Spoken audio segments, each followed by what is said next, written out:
Hello, everybody, and welcome to the 5 Tips and Tricks for Careers in Athletics. I am your host, Dr. Maury Mosovitz, with, as always, my favorite co-host, Jen Albanese.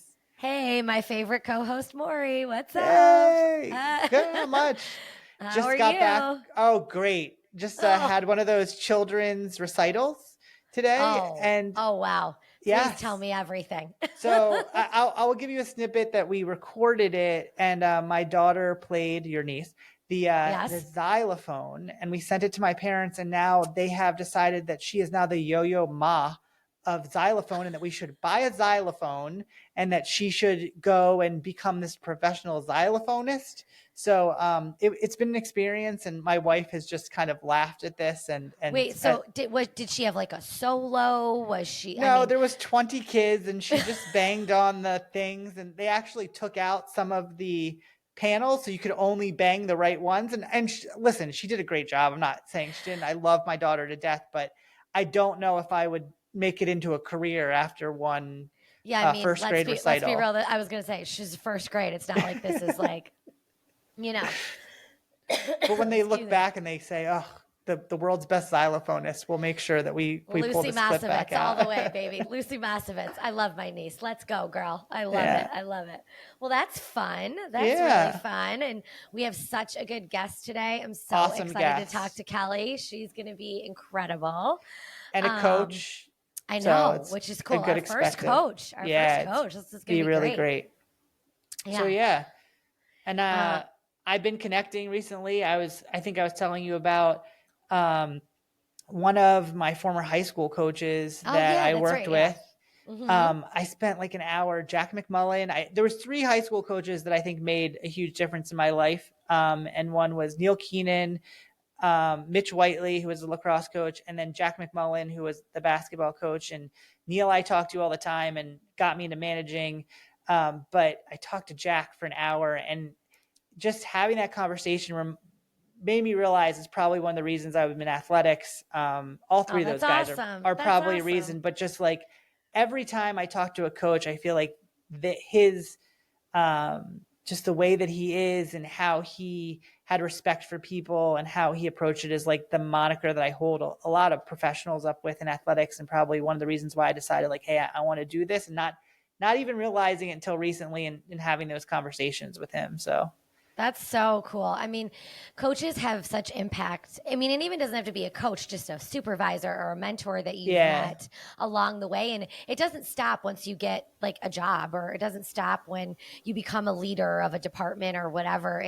You're always, I feel like, looking to those mentors and people that Did you have any that you developed out of like? Yeah. I mean, I think when you try to figure out what you want to do in your life, that's always really hard. Like, I did some internships, and I had some really great bosses at internships that really took the time to like sit with me and talk to me about a career. And I knew I always wanted a career that wasn't your typical 9 to 5, where you just punch a clock and you sit in front of a computer and that's it. Now, granted, we do that a good portion of our day. Sometimes, but we're also up and moving and doing a lot of things. So I think, in those internships, I had some really impactful people.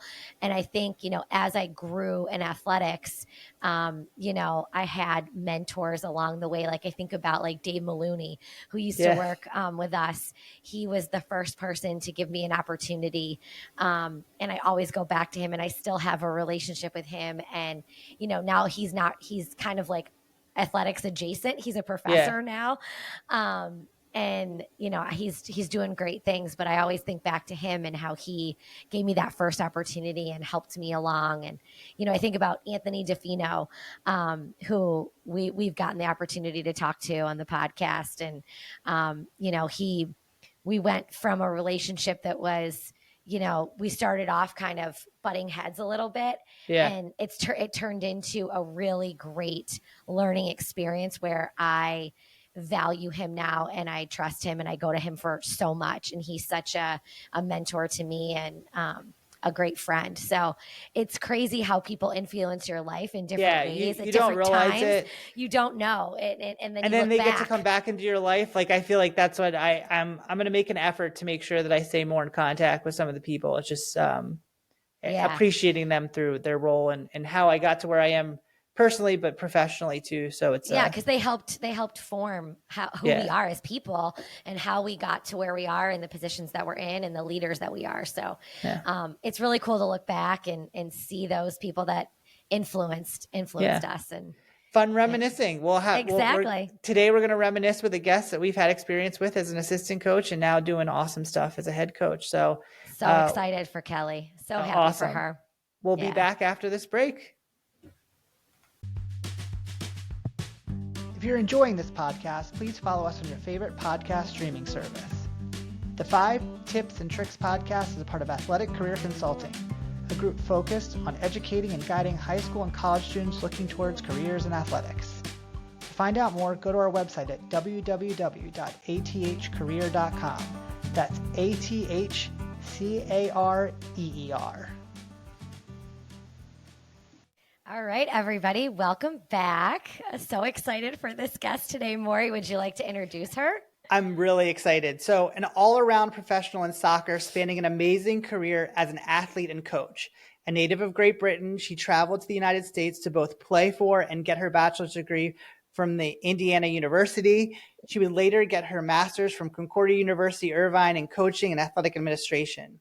As an athlete, she played for Arsenal Football Club, the English national team, Team Great Britain, University of Indiana, the Boston Breakers, and Orange County Wave, winning 2 WPSL National Championships with 2 different teams.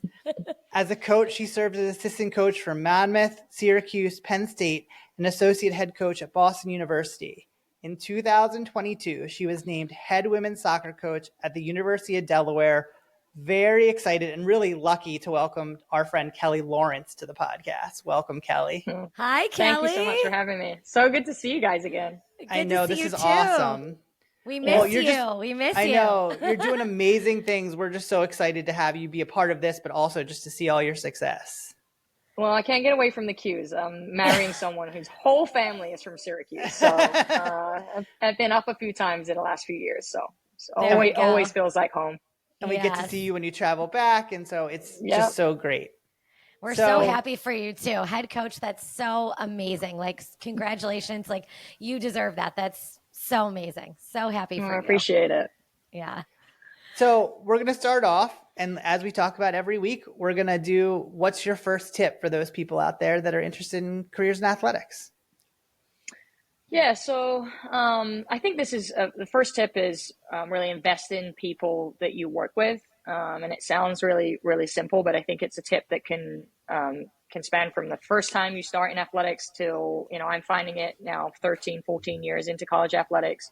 And what I mean by investing in others is really to help you. It's a little bit on the selfish end that I think sometimes that you find, I'm not growing, or something's frustrating, or you're struggling in a skill. It's about investing in other people so that you can help them help you. So if you're finding a lot of times that the communication strategy within the team, maybe that you're working in, the staff and things like that, isn't quite going, of actually getting to know those people, investing in those people and helping them to help you. I'm finding it a lot as a head coach that I'm working with a brand new staff, and there are lots of tripwires all over. A lot of things are going well, but there's tripwires all over. And I view it as I'm going to invest in them to help them become the best version of themselves, which will then in turn help me, versus looking at it as I'm the head coach and they need to be helping me. So that would be my first tip.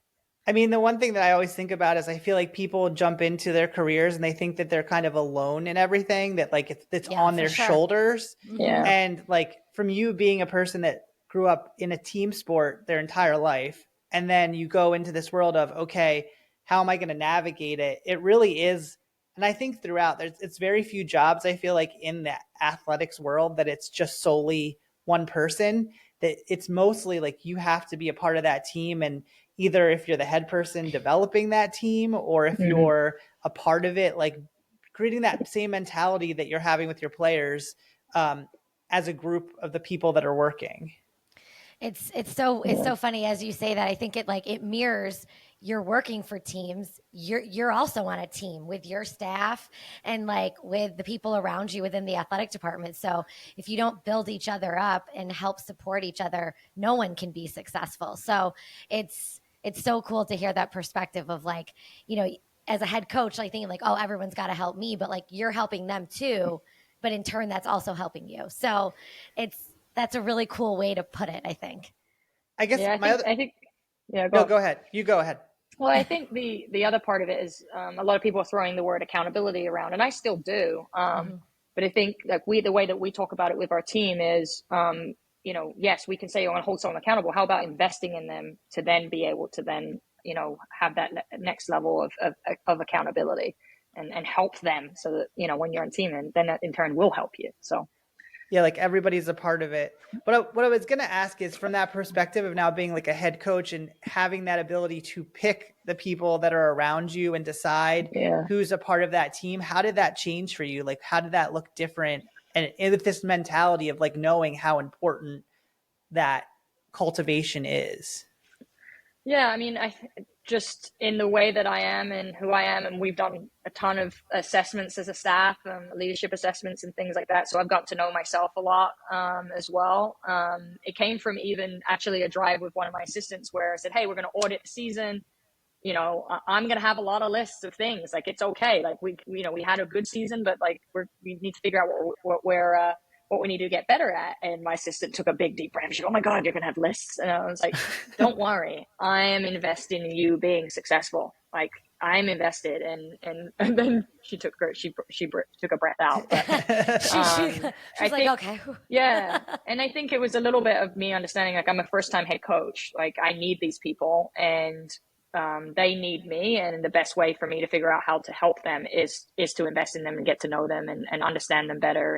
And I've certainly put my hand up a lot of times and said, like, I don't know the answer. And I don't know, sometimes I don't even know how they can help me. And that's probably one of the most uncomfortable feelings at times. Yeah. But just choosing to invest in, and we have a very collaborative environment, and that's the way I enjoy it. So it's a little bit of who I am as well. But I felt the ease of my staff of like, we have to be invested in each other. We have to help each other grow.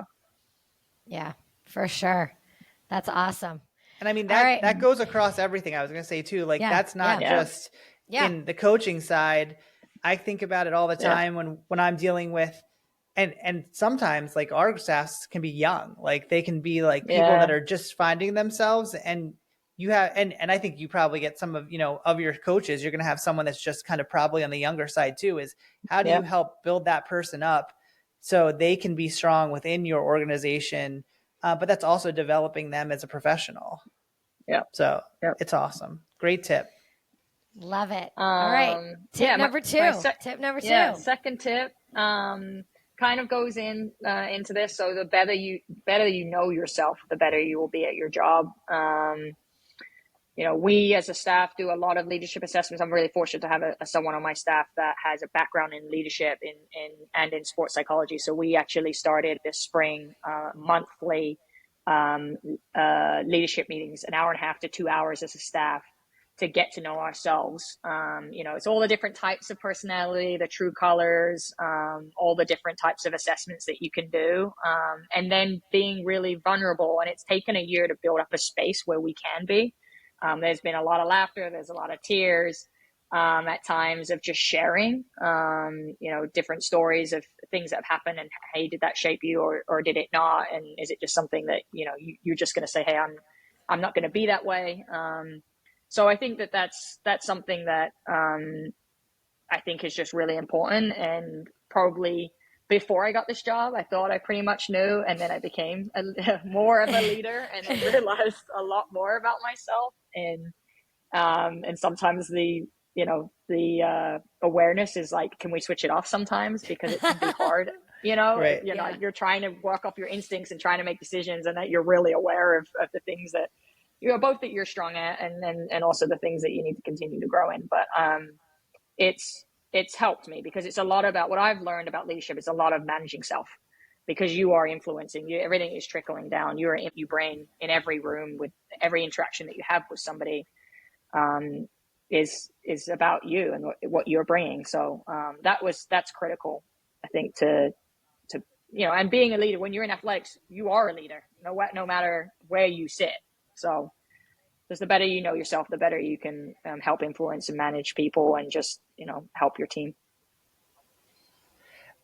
I mean, personally, I feel like what you're saying, I don't always feel like is the norm for a lot of people and even coaches. Like, I think a lot of times people are afraid to do what you're talking about. And I think it's so admirable that you're taking that step, because you're recognizing that the more you can improve yourself and figure out how to look at your ways of dealing with things and question things and adjust it will make your group and organization better. I think that's not something that everyone feels super comfortable with. And no, that's for sure. Yeah. I think it's not comfortable. It's not. I was gonna say, no. You got to find ways to be, comfortable with being uncomfortable, and that's the only way you can get better. And that's hard. Like even like personally, like I would struggle with that. You know what I mean? I think it's hard, but it's something that only makes you better. And when you look at like the end goal of it, like it's only going to make everybody in the room better. You got to almost put yourself through it. And that's hard sometimes to like even even to put yourself in that situation in the beginning. It's hard, but it's good. And just as a leader, like making the space for it, that's the other thing too. I think that a lot of times, that's not always something that people would prioritize, and probably not in a good way. And the fact that you're doing that, I think is so like awesome for yourself and for your program, because you're putting that in the forefront to say, hey, if we check ourselves and see where things will work better, that's only going to make our operation better. And I feel like everybody's just like, okay, we just got to get through the day. We're going to do this, but that doesn't always mean that they're advancing themselves or their organization. Yeah, I think part of it is like, if I'm going to have these core values and if I'm going to speak to all these people that touch my program that are either athletes or are recruits, like I have to hold myself to those things. And so I think it kind of got born out of that. Of just wanting to be who I'm saying I am going to be, and also having a completely new staff. So all three of us didn't really know each other. And then I added another assistant who is a younger assistant. So now there's four of us. And we've all kind of jumped in, and me understanding that as a leader, like when we do a leadership assessment, like I may have to go first sometimes and be vulnerable so that the room will be vulnerable. And the cool thing is what we've done is we have these meetings and leadership assessments, and we do get down to some nitty gritty, and then we actually do them with our team. And then we can talk to our team about some of the experiences we've had as staff, or just reflect and let them know we're doing the work too. It's uncomfortable. But I think it's also kind of leaning on to the fact that like I'm new at this. I am a first time head coach, and I know I've got a long way to go, and just trying to lean into that and just trying to get better every day. I just want to be the best version of myself every day. So that's those are the two seeds. So I have a great staff who are so supportive. And so, like I've got one other assistant who's the same as me. We're like bleeding hearts. And then I've got someone who's a little bit more on the like analytical side. I've got someone who's very steady. And so we're all different. And then now what we're seeing is like, it's a family dynamic now. We've been together for 15 months.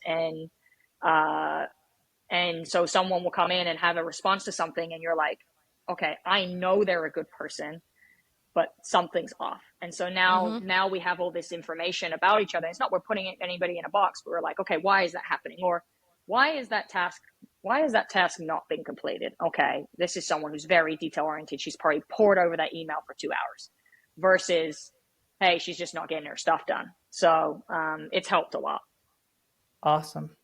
Great tip. And something that's unique that I think is something that probably so many more people should incorporate in how they're doing things. Yep. So tip number 3 is kind of maybe helping with people like making career moves and changes and things like that. But the ones that love you will have the most fear for you. So just a quick story, associate head coach at Boston University, 3 years in, getting head coach calls for all kinds of jobs. And then I decide that I want to go and take a volunteer assistant position at Penn State, one of the best programs in the country, but $0 coming in. And yes, I was fortunate enough that my fiance worked at Penn State, so it made it easy from like a rent perspective. But I did Uber Eats driving. I was doing Uber Eats in the summer to try to help, with the bills. So it was a feeling for me of like trust and my gut instinct that like this was the right move, that I had gotten a certain way in, got to a certain point in my career, had looked at my resume, but actually looked at the actual quality of my resume and took a look at it and said, hey, I think there's some areas that I could really improve on, and why not go work for arguably one of the best coaching staffs in the country. And when I told my family that, it was a little bit of a shock to the system. Certainly they were excited I was going to be with my fiance, but it was kind of like, why would you then, do this, drop down? And even my brother told me like a year later when I got the head job at Delaware, like I was completely against it, and he's like so supportive, but like he was, and so had people in my circle, different people from all different industries, whether it's athletics or outside of it, who gave me their perspective, who similarly didn't just climb the ladder, because that's what you need to do. And someone I spoke to, who actually said, hey, basketball coaches move every 2 years. They're moving to just get different experiences and expand that network and things like that. And I just bet on myself. I'm not actually the most confident person, but I bet on myself that the previous, 11 years was not, going to be written off by this one move. I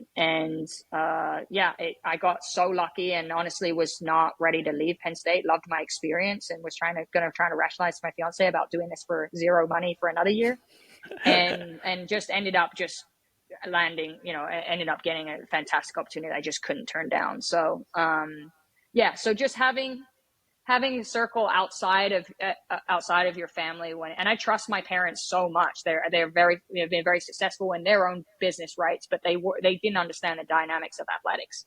And so, certainly listened to their opinions, but, had some people outside that just helped with that process of making me feel like, hey, go do this, do it with conviction. And if it doesn't work, then, your, last 11 years weren't nothing. Right. So. Right. And I mean, you invested in yourself, which is like one of those things that you can never really, like, if you have the space to do it and you have the forefront, I mean, like, all the kudos to you that it was worth it, that at the end, and now you look at that, it's all worked out, that you're in this amazing opportunity, that your family's all going to be in a good place, and that really things come together when you like put things in a good perspective. And it's not like you just jumped into it without forefront. Like, you knew that this was something that leads you to the next thing. So, I mean, a lot of people might not have taken that jump that you did, but doing it in a thoughtful way clearly made all the difference. And you listened to that was the right thing to do for you. That was going to get you better. You said you looked at your resume and you said, these are the ways I need to improve. And hey, doing this was going to do that and improve it for you to, like they always say, like everything happens for a reason. It worked out so that, now it's almost a perfect situation for you. So, that just makes it all worth it. Even the scary parts of making those decisions. So sometimes it's uncomfortable but it works out in the end. So. Yeah. And then the joke really was that I moved in, and then my fiance went to Beijing for the Olympics. So she moved out. So that was like, we were apart for 3 years, and then I moved in, and then she left me for China. So that's awesome. So that made it a little bit more scary, but, so the fourth one is kind of a recent one, and it's just as simple as just assume positive intent. I think a lot of situations can, seem like a certain way. Someone, doesn't respond to an email,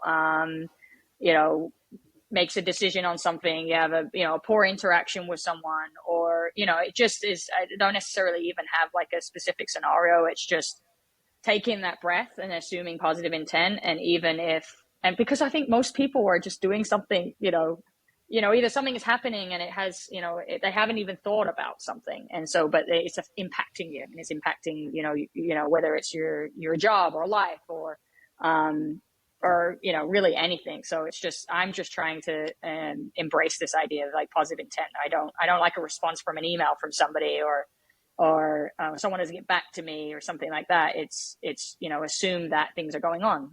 like I think the scenario I gave you earlier, like someone's poring over an email versus responding to you, you could be so frustrated because you're not seeing me as important, and yet they are trying to put everything they possibly can into your response. So that's just kind of a little bit of a life lesson too. But I feel like that's something that I always have to remind myself of. Like even today, I got a call and I was like, where is this coming from? What is this person trying to do? And it's like, you have so many and different scenarios, coaches have different things coming at them, but I feel like in the world, I feel like I'm getting it from all sides.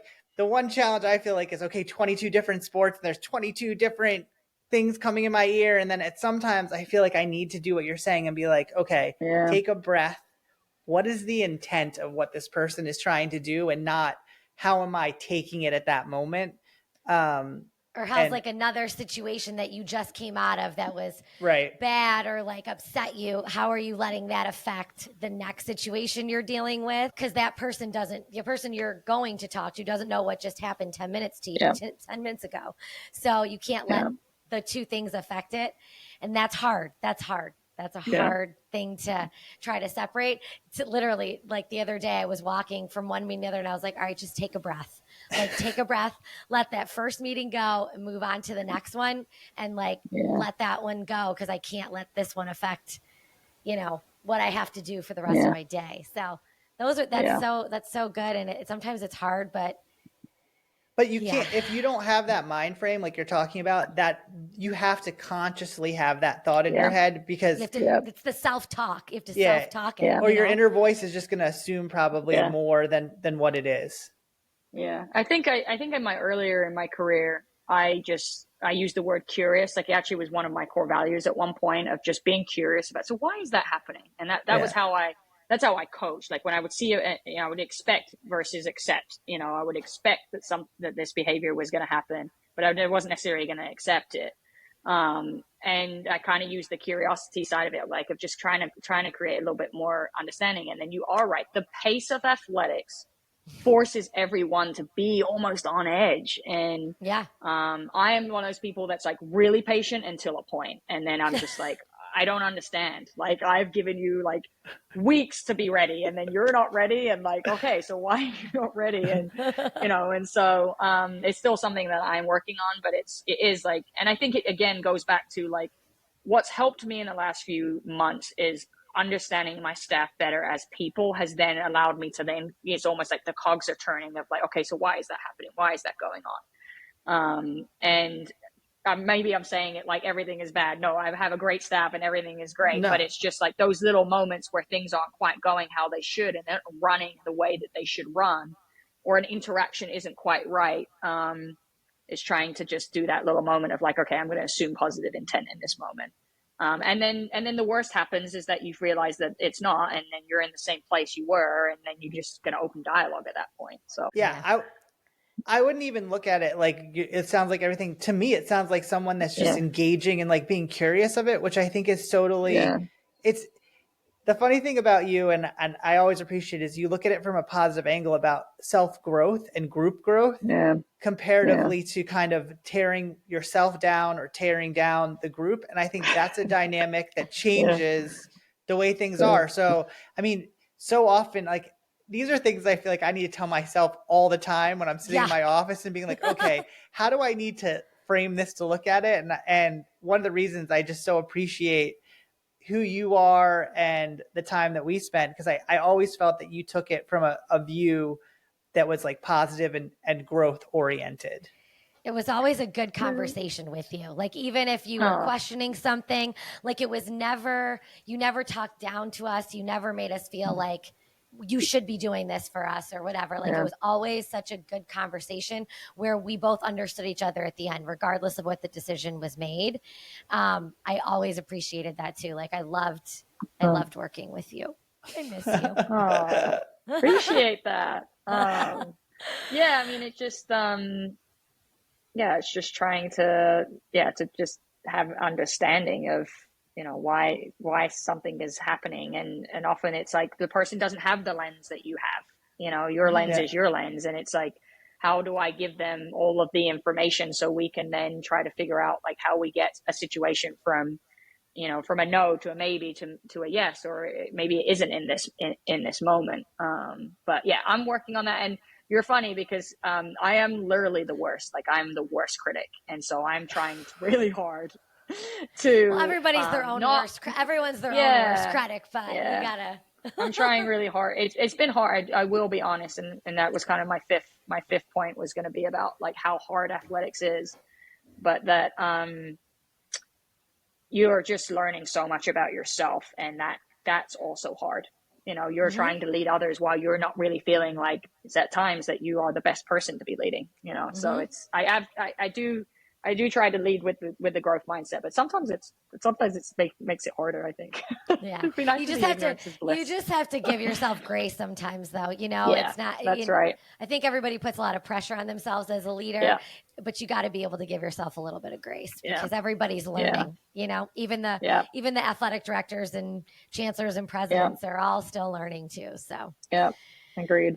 All right. Well, here's the big question. So what do you know now that you wish you knew then? So what do you know now that you wish you knew at the beginning of your career when you first started? Yeah, I could go a couple different ways with this one. I have two kind of in my mind. I think probably the most helpful one, I think that would be which I learned from my stop at Boston University, where I worked with a legend, Nancy Feldman, and I would come back.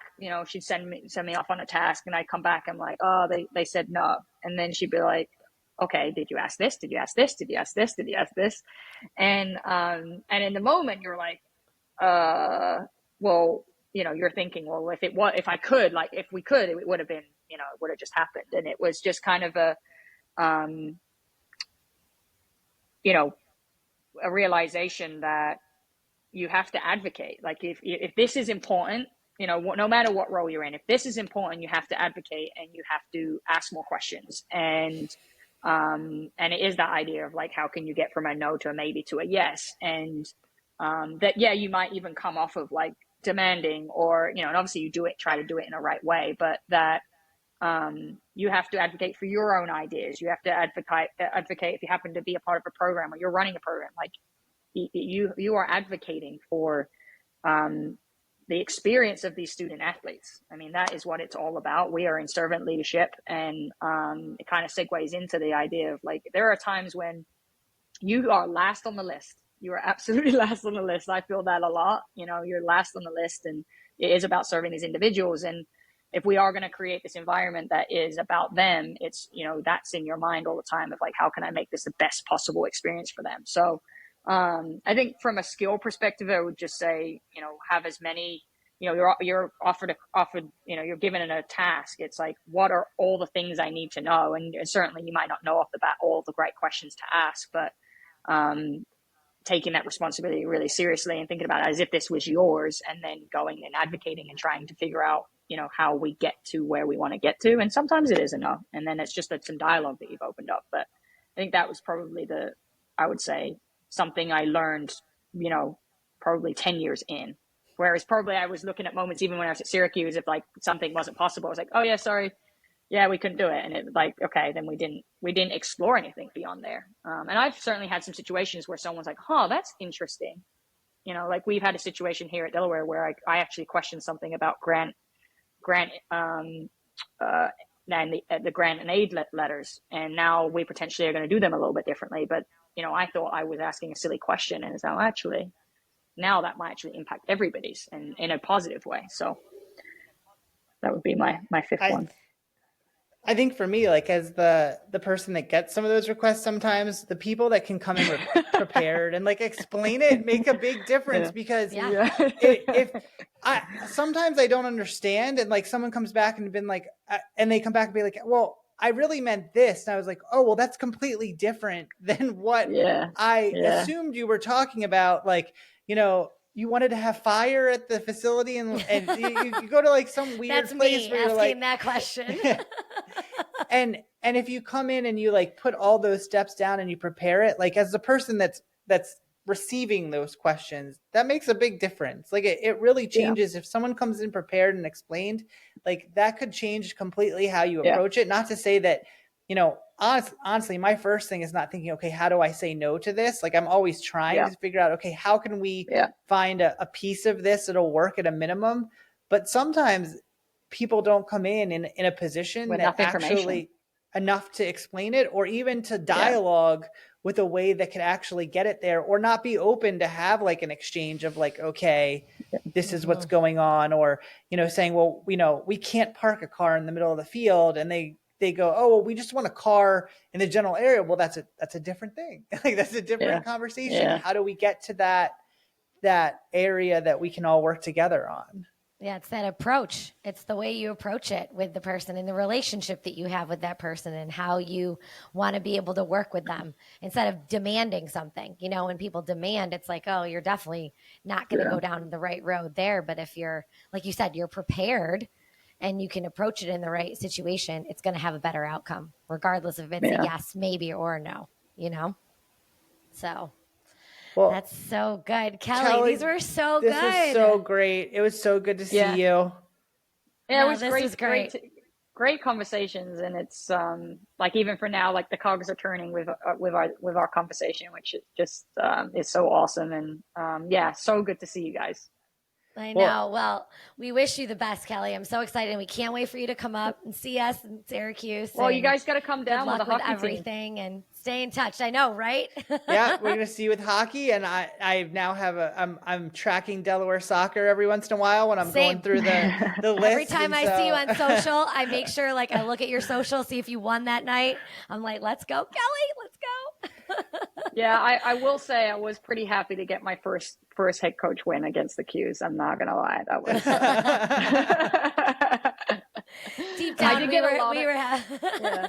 I got a lot of really, really awesome text messages from people up at Syracuse after that. So that was really awesome. So I spent 4.5 years there and really saw it as a job. Like, when I got there, like when I came up, I was like, okay, like, this is a job. And thought I would be there for 3 years and was there for 4.5, and it like became a home within like a year or so. And I just love the people up there. I talk about that all the time to people, like how much I love the people that like were on the ground getting the stuff done, so, and you guys were in that group. Well, it was great to see you.